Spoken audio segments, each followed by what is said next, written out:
Folks, I think it's time to mark our calendars, as today's the day that Don't Starve Together changes forever. The absolutely massive March Quality of Life update is out now, and with it comes an all-new crafting menu, a Wolfgang rework or two, mind you, an Ancient Guardian update, Deerclops tweaks, other crafting changes, and honestly, just about everything under the sun. Seriously, if you've been following along for this past month or so, you know that this update already started as a huge change. And then I think it just got out of hand. They added this, they tweaked that, they completely overhauled the other thing, and oh yeah, they actually added a new mob in a quality of life update. That is what we're dealing with. It's insane. It is honestly insane. That said, I do believe I've done my best to keep us all informed, so today is not really going to be a super duper deep dive in any of these topics,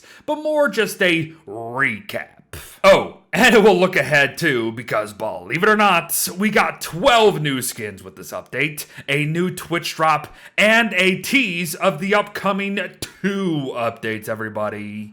Oh yes, today is gonna be a good day. And first up, while not the most exciting changes in this update, definitely the most talked about, the crafting menu changes. Guys, I've been saying from the start that this is one that you have to play around with yourself. I have obviously shown it in these couple videos right here, but until you get a feel for it for yourself, there's really nothing I can say that's gonna swing you one way or the other. It is different, and that is a fact that is not going to change for either tenured players or beginners. It's all going to take us the time to get used to things. But over time, as this update has been worked on for a month, the crafting menu has absolutely been improved on. It has color now, the icons are better, it is way more organized than it once was, we can search for things far better than what we could before, we can change the size of it,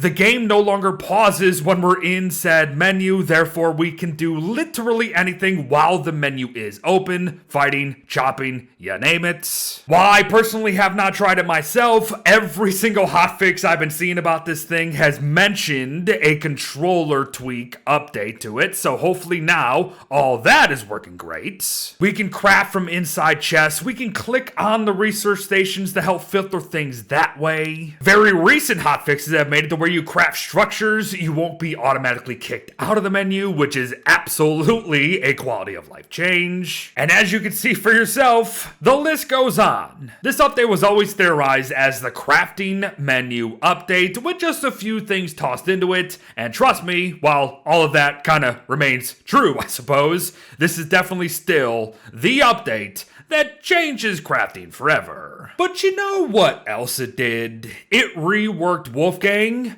twice. They rearranged him so much, in fact, over these last several months, mind you, that we're kinda sorta arguably back to how Wolfgang was before. It's just not tied to hunger anymore. Listen, I still see a lot of people debating that to this day, but what we got is a different Wolfgang at the end of the day.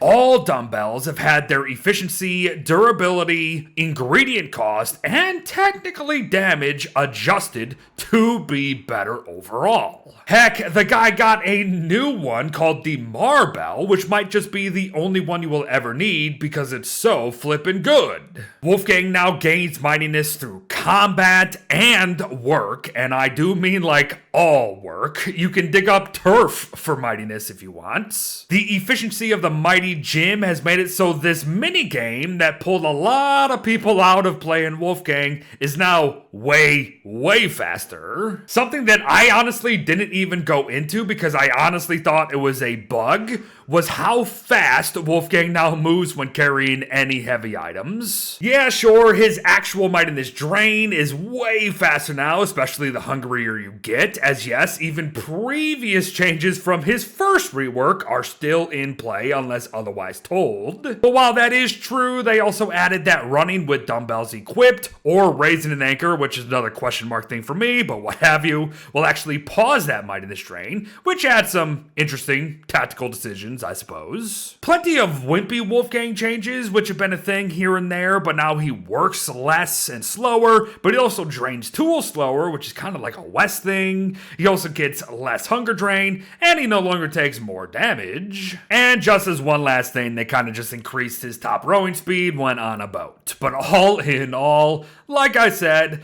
the guy is back to being a tank because he also doesn't lose mightiness when getting hit anymore, which was what happened when his second rework came out, and the first rework fixed it. Honestly, I think he's in an alright place. Yeah, it is kind of debatable that he's kind of just the same now with a lot of extra stuff and tiny things all adding up to something a little different, but I suppose that's kind of the point of a rework. To continue though, some really interesting changes were kind of just thrown into the mix under the other changes category, and I'm not too sure why. Take for example the new Ancient Guardian, and trust me, he is very much new. We have to run him into pillars now to stun him, and then things fall from the ceiling that can bonk us on the head for high damage. He has a new phase 2 with an insane jump and shadow leaking tentacle things. His loot table is better, mostly because we can get more ancient crafts out of it. And the guy has had his own rework of a rework throughout this process too, as I swear they increased how far this guy can jump. All I'm saying is, have fun, but be careful. The fight is way easier now, but he can still get you. But you know who can't really get you anymore? Deerclops. Now, I didn't really show this, but I don't really have to.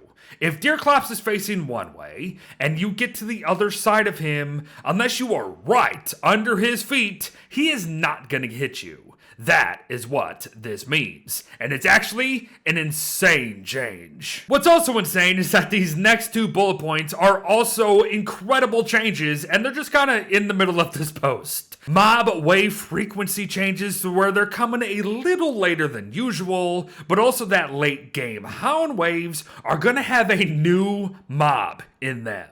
A Varglet, everybody. Now, we've talked about them twice, actually, but where they stand now is that they got new art for them and them alone. They can only spawn 3 hounds, they deal less damage than a regular Varg, and they have less health. It's pretty neat, and again, I want to remind you that this is a quality of life update. And while we could talk about a lot of other things, some of the other highlights would be a lot of the world setting changes. Turning off fire and ice hounds, turning off roads, which is actually kind of interesting. We can now have every single seasonal event happening at one time. And another thing I have yet to show, if you're on the main menu and you have a world, you can now click on it to actually duplicate said world or turn it into a cloud save. That is huge. Gone are the days where we somehow lose a world and we can't get it back.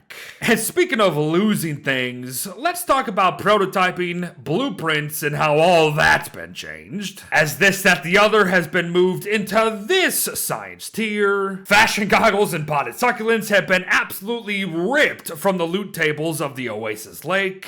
Wirt now loses one of her main things because now we can all craft marsh turf. Plenty of the think tank, aka the seafaring recipes, are now no longer needing a think tank. The Melbatross has lost all of its blueprints. Birds no longer drop any adverts whatsoever, and yes, that includes the Melbatross and Moose Goose. But finally, and likely the biggest thing, and might have some big ramifications to come, we can now craft turf and lures, floats, bobbers, all that nonsense from their respective prototypers, and once we do it once, we can do it forever wherever we are in the world without having to be near them. Folks, given the fact that I had to make an entirely separate video on the miscellaneous crafting changes, should tell you something.